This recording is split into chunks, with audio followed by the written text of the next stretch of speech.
God's nature is to love and forgive us. The ego's nature is the one who wants to punish us and wants to make us not forgive ourselves. Think about how crazy that is. Your true self, which is love, wants you to forgive yourself and leave all that baggage in the past. But your ego, which you might think you are sometimes, in those thoughts and feelings, you're like, no, I need to be hard on myself. I can't forgive myself for the past because it was wrong, because I messed up, because I didn't do good enough. But this principle is something that can change your life forever. Understanding that we are made to the image of God. And if God's nature is to forgive and love us and has infinite patience and is telling us, stand up and try again, my child, why won't we do the same to us?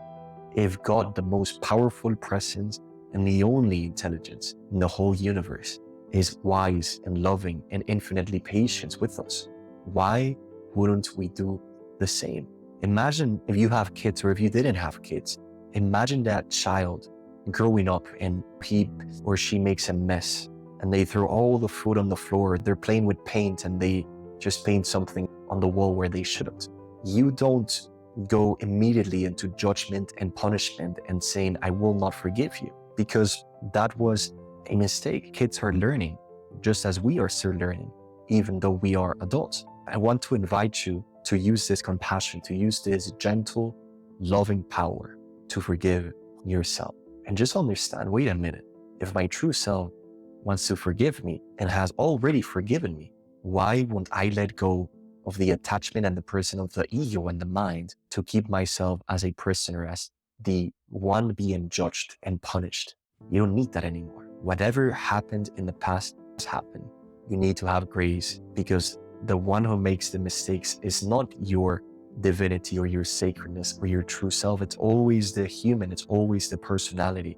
And it was a moment where you were not even there. You were completely unconscious.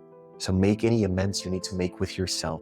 But I truly believe that it's time for you to open your heart, let go of the past, and know that you're a child of God and that you are already forgiven, and that you can stand up straight and start practicing that with yourself. You got this. All the love. I'll see you on the next one.